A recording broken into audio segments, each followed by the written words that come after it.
Spring University, we can say, because on Monday we will have some guests who write a book about degrowth, and we will organize a debate in the French Institute in the big room. So you are all invited. I hope that we will be available at 6 o'clock on Monday.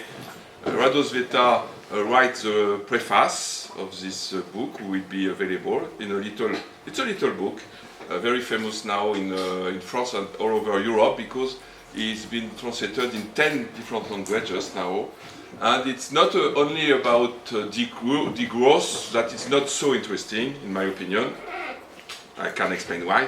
But it is about the idea of the unconditional autonomy dotation for everybody.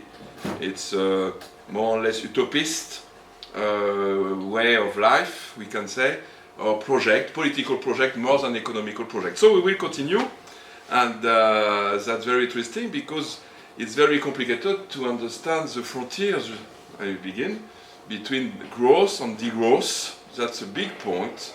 Actually, we have a very famous economist in France, whose name is Thomas Piketty, perhaps you know him. It was a big surprise because he wrote last month a very big 800 pages, you imagine, about the capitalism in the 21st century, and he sell 50,000 books in US in 1 month. So we were surprised that in US a lot of people are interested by this kind of, because in the same movements, altermondialism and so on, and a new economical way to understand the world.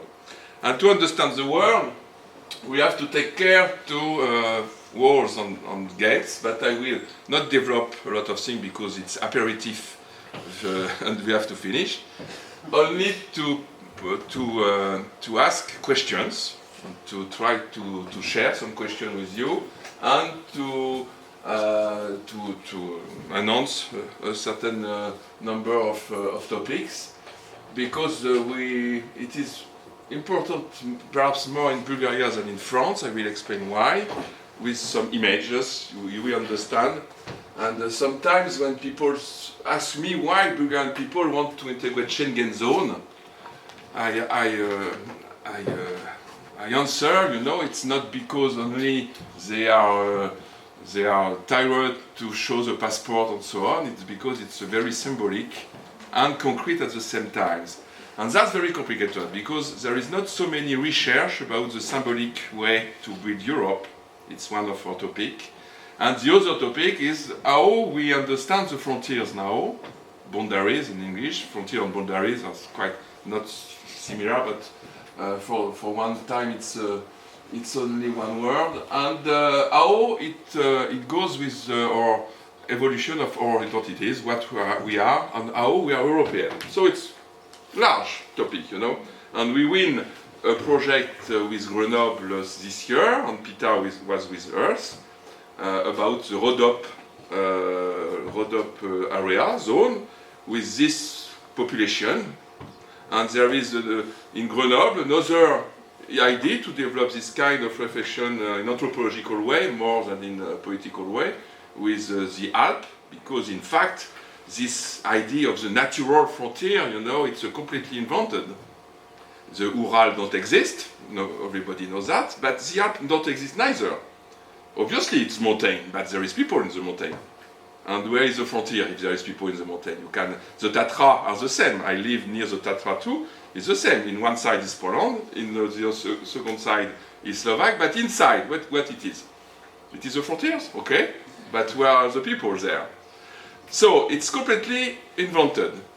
In France, Danton, you know who is Danton, this man of the French Revolution, he invents the concept of natural. French people don't know that. I'm sure that they don't know that.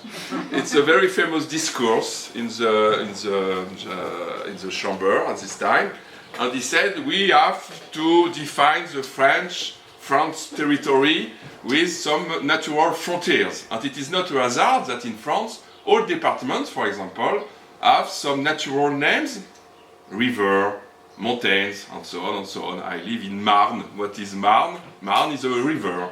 You live in Isère, it's another river. And it was the idea of this period.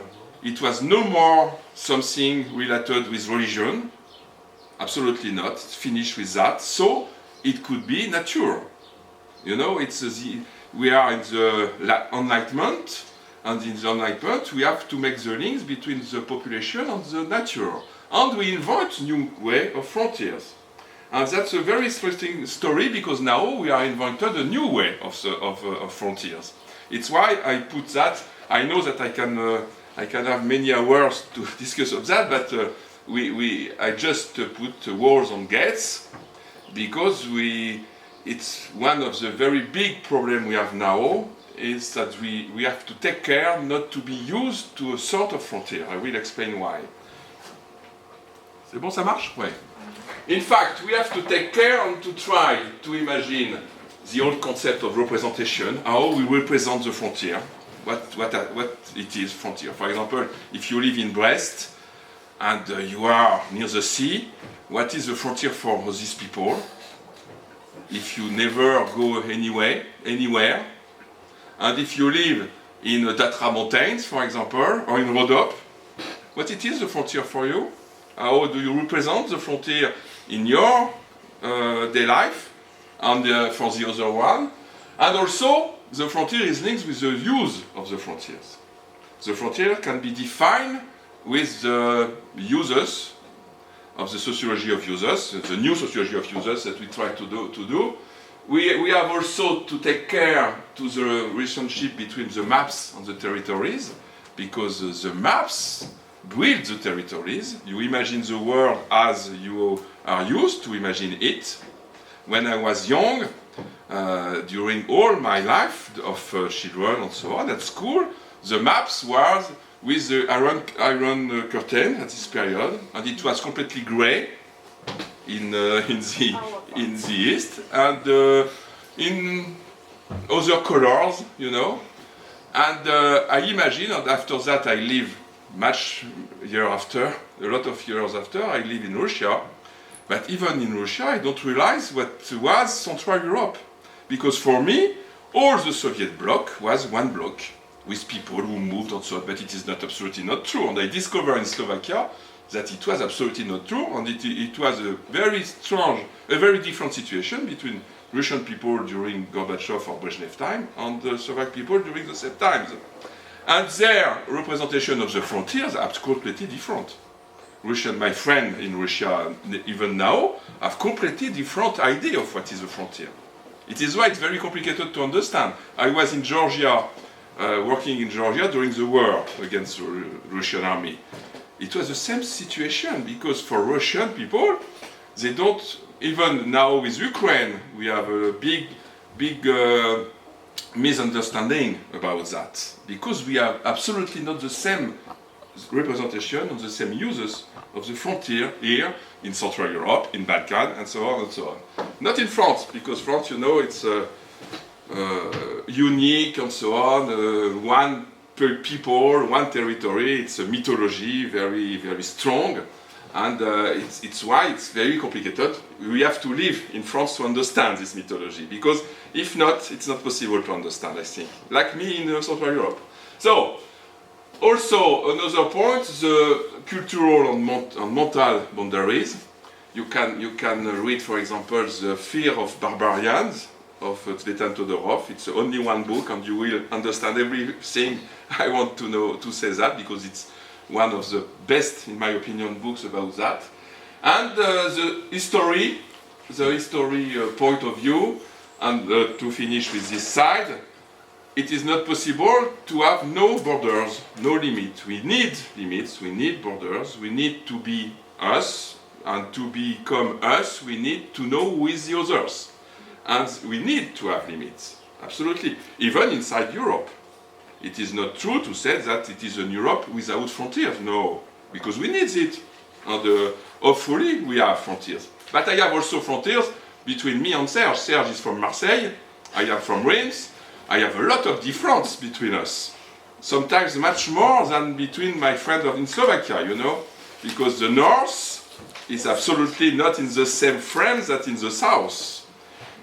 Serge is more like a Latin, Italian, Spain, and so on and so on, and I am more like a German, and so on. So the frontiers are also inside.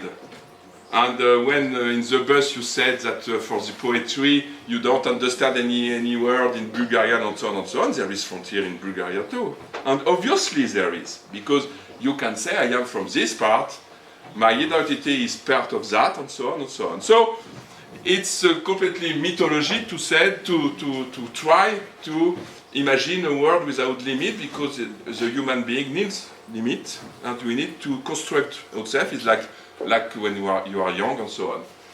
But I like this expression fear of barbarians, because the new limits now transform us in barbarian, because we have the new fears of barbarians. And we become barbarians because we consider the others like barbarians. And that's a double sense, very interesting, because we are, I can constate that people don't realize that. It's an evolution that they don't realize. We have in the election a lot of possibility to realize that in some programs they are completely in such mentality now. And for me it's the biggest danger. It is not the struggle against TAFTA who is the biggest danger. For me it's that. To try to avoid to have to consider the others. And in this case we become completely barbarian ourselves. So what boundaries? There is something very strange in the history of frontiers. Never the historian considers the users of frontiers. They consider that we have no frontiers during many times, only some very confused limit, the Roman limes, you know, or what we call the marsh. I don't know. I said you can find this name, this word marsh in all the languages in Europe, Margot in Latin, Marca in German, and so on and so on. What it is? It is a part of territory with people inside who are in sort of very strange limit, very confused limit. But at this time, nobody travels. So if nobody travels, what is the interest to have frontiers if you don't travel? Mental frontiers, and so on. The difference between a Roman people and another people, the barbarian at this time, is materialized by a big territory, confused territory.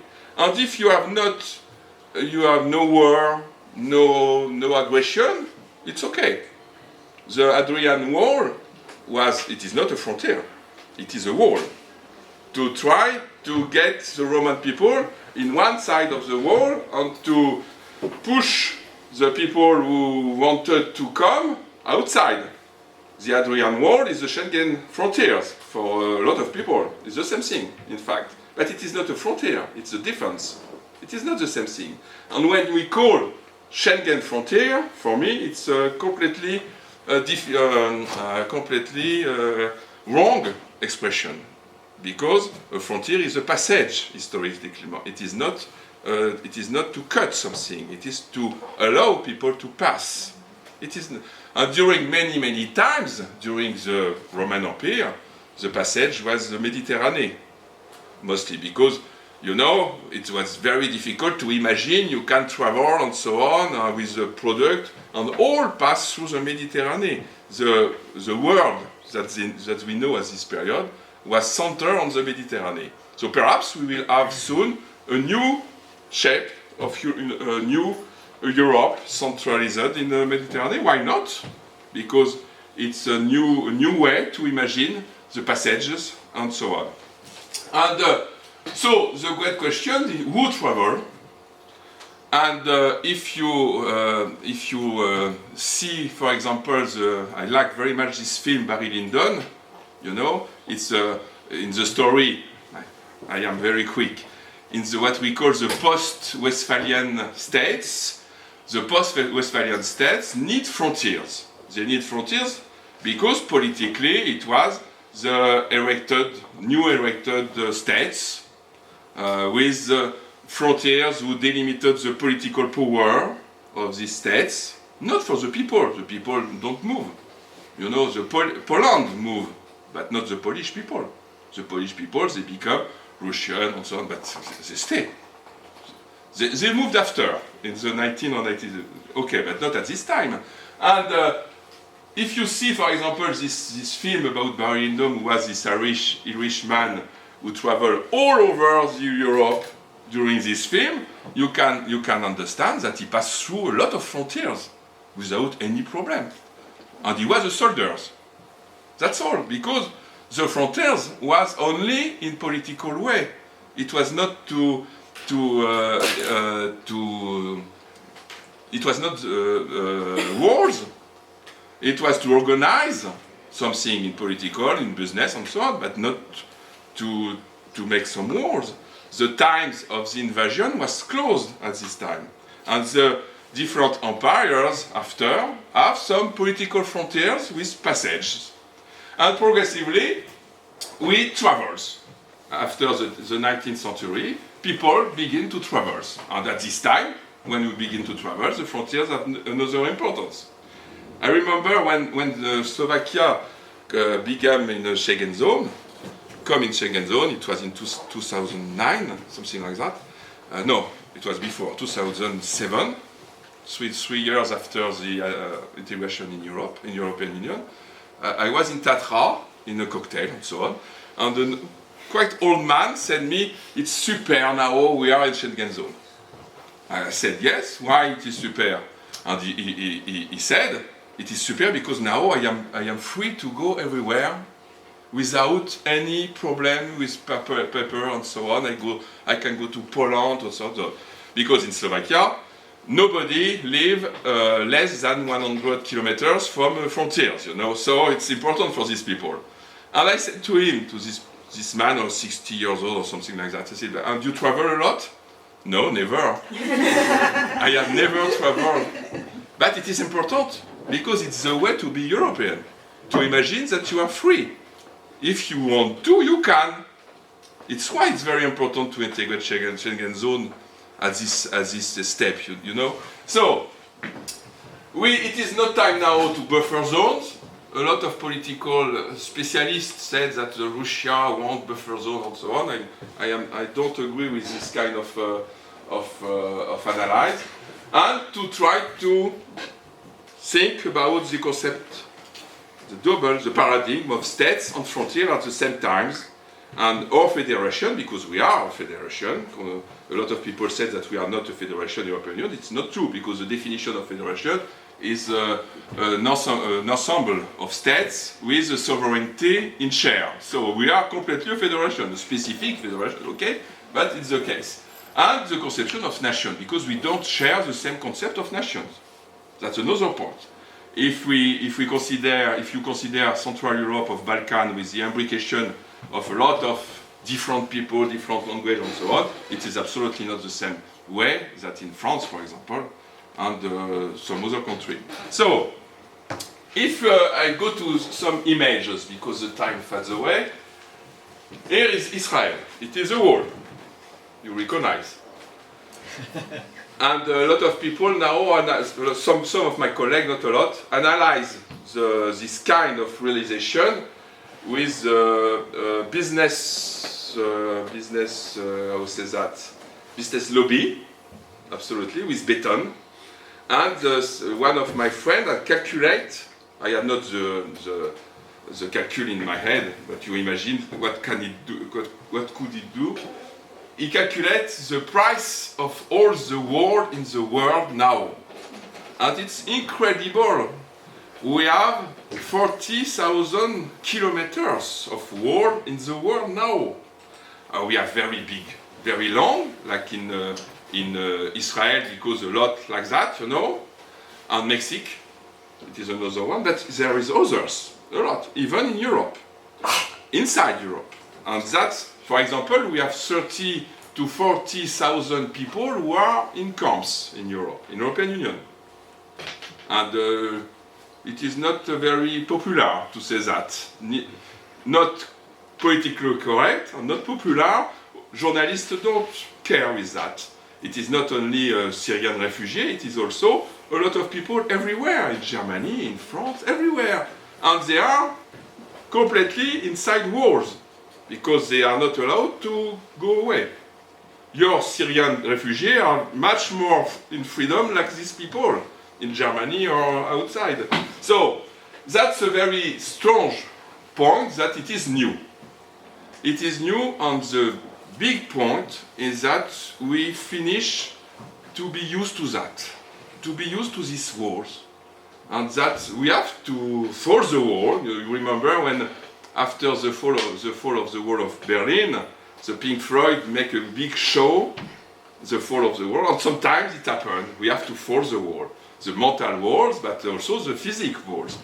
And because during the same times we continue to have that in Bulgaria, so everybody wants, even if you don't travel, we would like not to have that, to be real European like others. And it is absolutely normal, absolutely.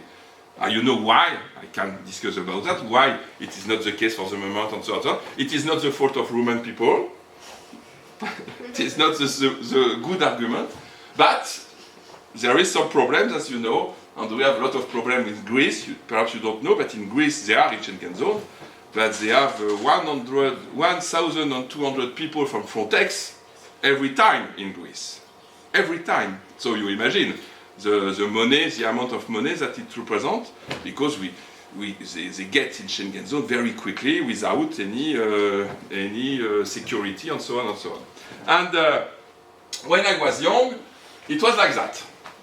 If I wanted to go to Belgium, because I live near Belgium, it was like you. So, but there was not a so big queue at this time, because only few cars. You can perhaps recognize the Deux Chevaux, for example, those who are older, or Dauphine, a very old car. But it was like that. You have some people who you want your papers, you open your car, and so on, and so on, and so on. And it don't exist anymore in France. So French people realize that they have no to do that only when they come where? In Balkan, in Bulgaria, in Belgium, in the other side, and in Holland. In fact, there is a lot of examples like that. Even some houses. There is one very important. And other point, very interesting.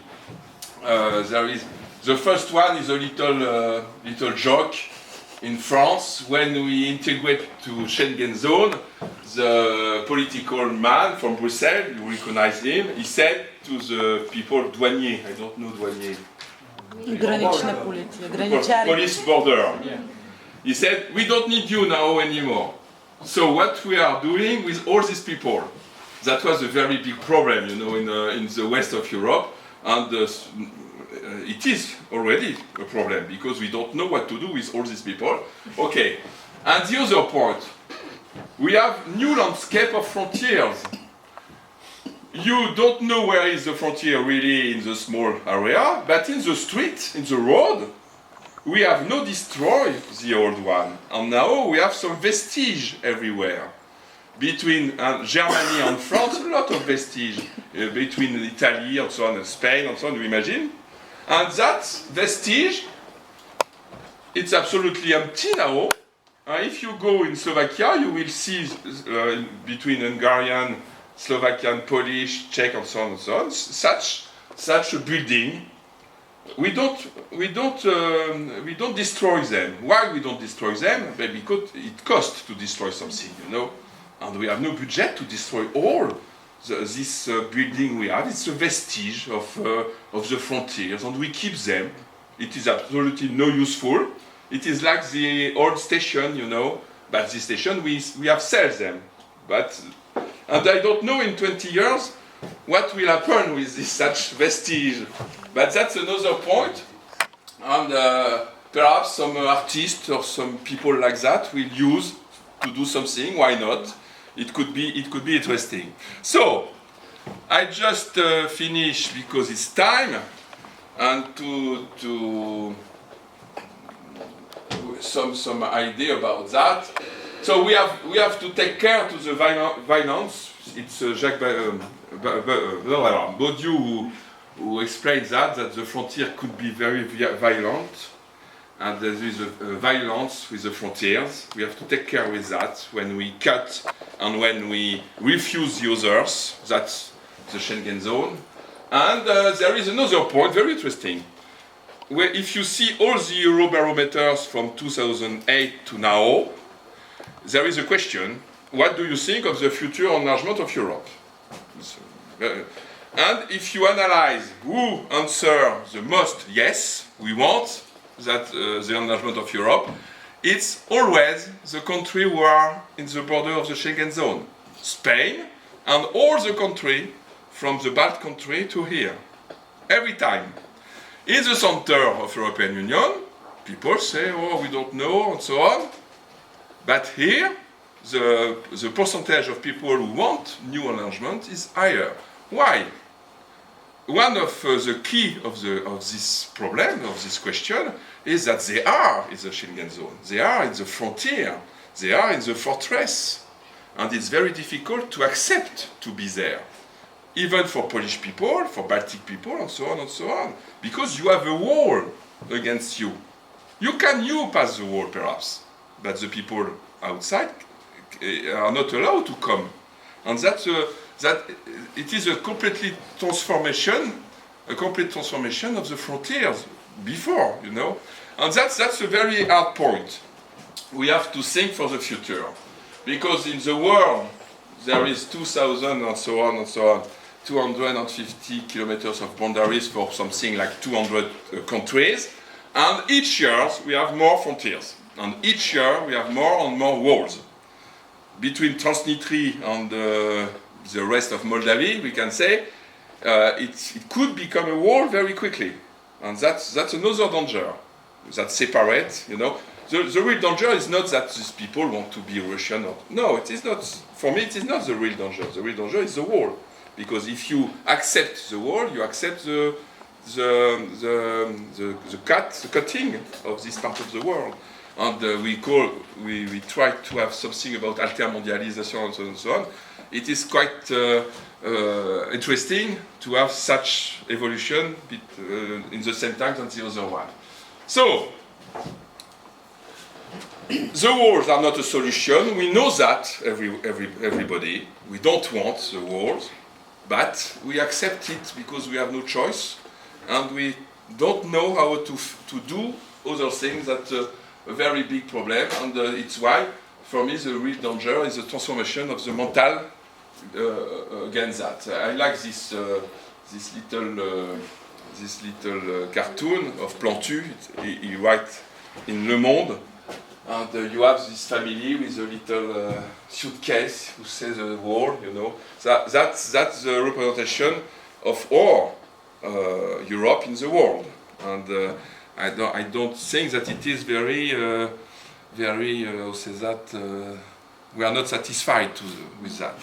Okay, so here is the Mexique, another example, very interesting example, because you know, people make tunnel everywhere to pass through, because if we have wall, we have police of the wall, and we have technique to try to get the wall. So that's the point.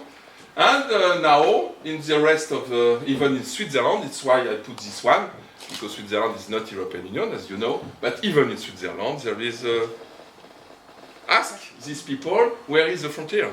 Really, you know, that's the way. And this flag is another representation of this danger of frontiers and the wall and so on and so on. Okay, so it's time. Super. Thank you very much.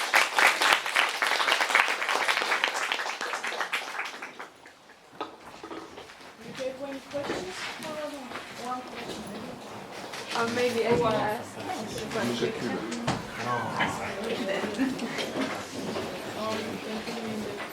Later? Nafa. Can I ask one question? I like ideas about the frontier, like utile to create identity.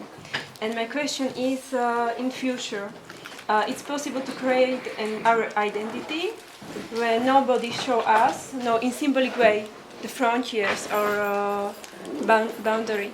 It's possible? I don't understand the question. The question is that we are able to live without any symbolic frontiers in Europe. That because now it's frontiers like. In political way. Yes. In political way, the frontier are linked with states, nations, and so on and so on. But in sociological, anthropological way, we have all our frontiers, all, because we have the identity is a process of the state at the same time.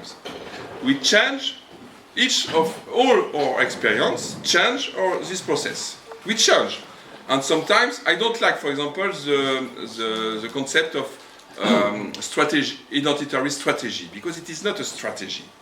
We realize we have changed, but during the time we change, I'm not sure that we realize that we change. You understand what I mean? Mm-hmm. So, the frontiers of the state, nation, and so on are part of the process, but they are not the only one.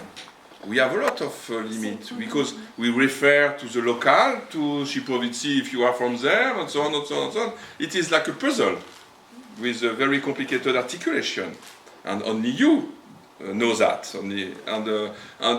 Sometimes we can suffer with this process. We don't know what we are.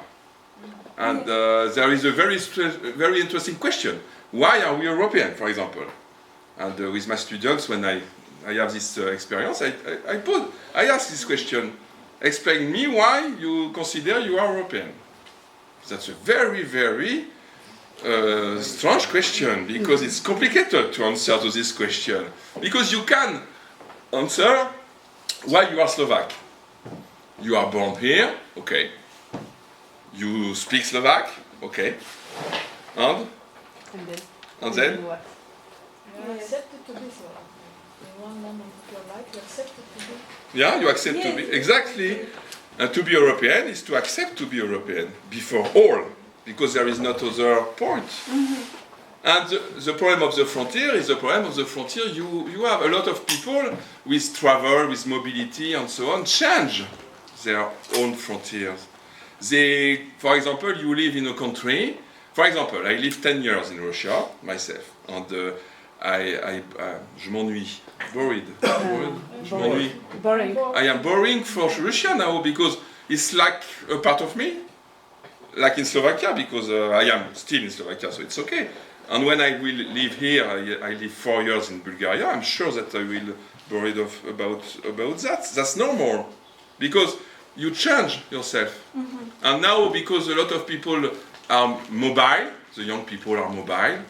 For you, for the young people more than for the older, I think it's banal. Banal. It's okay, banal in English. Mm-hmm. And Europe must be banal, not exceptional. Mm-hmm. More Europe will be banal, and the best way we will construct Europe. If you need exotism, go to Latin America, Asia, or I don't know where. But don't go to France if you need exotism. But you can. Why? You can need exotism, because it's not exotism. It could be.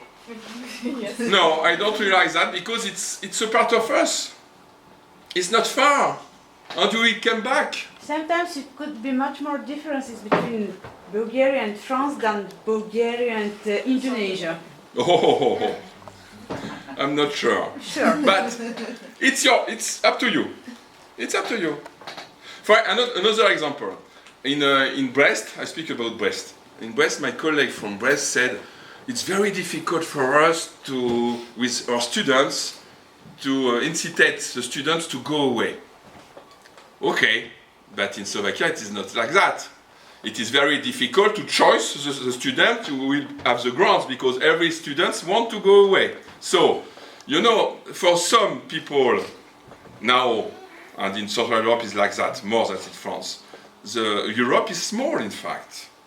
It's a small space. You understand the space. You can have the representation easily of the space. But not for China. For China it's complicated. You have to go to try. It's abstract. You understand what I mean? It's why I say that. It is not exotism because it's your space. Obviously, when you go there, you will be surprised by a lot of things, a lot of use, absolutely, you will be surprised. But it is not the same thing, the same way. Somebody wants, for example, there is a lot of French people now who go to Australia or New Zealand. Okay. And they said, we go there to learn English better than me, and so on and so on. Okay, okay. But they come back, you know. In fact, very few people stay outside of Europe. We have a lot of people, a lot of French people, go in Europe, and they continue their life in Europe. It's very rare that they stay outside. We can constate that easily. A lot of journalists now said the situation in France is very bad, and so on and so on and so on, and young people go away. No, it's not true. It's not true. The young French people become mobile. That's not the same thing. They go 2 years, 3 years, 4 years, but after that they go in another country, and after that another country, and so on. And perhaps they come back in France, but it is their space. They use their space. They have the representation of their space at the beginning. That's the way of the European construction, in my opinion, and they continue to use it after. And their identity is not with broken, with suffering, with something like that, you know. It is not migrants. We are no more in the country of migrants. We are in the country of mobile people. And that's completely different. For example, I finish with that. When I go the first time in Slovakia in 2004, it was not the same situation at all that now. Now, the young people in the university wanted to learn 2, 3, 4 languages. And they do their best themselves. They don't ask university to do that for them, no. They are completely, they know that they have to do that because it's a small country and so on and so on and so on. I hope that in Bulgaria it will happen like that because it's a chance. And after that, you can understand easily the neighbors and so on and so on, and you finish not to understand that you are not in the same nationality and so on, because in fact it's okay, it's like that. And you will pass 2 years in Germany, 2 years in Austria, and I don't know where. The airport now in Sofia is a very interesting point for sociologists, because when I arrived here in 2010, it was not like that at all. Now it's full of Bulgarian people who go to work and who come back. All the week, all the weekend, and so on and so on. That's completely true. It's why to Vienna you have many fly, because a lot of people go to Vienna, to Munich, to Frankfurt, and so on and so on. That's the way. And it's completely a new situation for Bulgarian people, I think. And I hope that the young people will continue this evolution with this opening to the... It is not useful to learn Molière or Racine, or I don't know why. It is not the way. It is useful to understand. Okay, but if you don't want to make philology and so on, it is not useful to do that. For example, you speak four languages? Four. But she's not particular in Slovakia. In his group, it's all people are like that. It's a new topic, and I hope that French people come in this, but it is not so evident for French people, you know. They have difficulties, but that's the way to appreciate and to build our space, our common space, in this sense. It's to be citizen, in fact, for me. It's the poor definition of that, you know. It's why our frontier must change, and with Schengen zone, we have the chance now in France to try to have another representation of the frontiers, because our story with the century of centralism and so on, we have to discover Europe and not to ignore it. That's the best way we can do to make as you say, Radosveta, you have to discover that we have the common space. And if we do that, and if the teacher with the children and so on try to make them understand that, it's okay after. After it's affair of ideology, opinion, politics and so on. Never mind. Thank you very much. This week we discover each other. And we create maybe new boundaries, new limits, new frontiers, but at the same time we destroy the old ones. Absolutely. Okay, thank you very much. And Okay.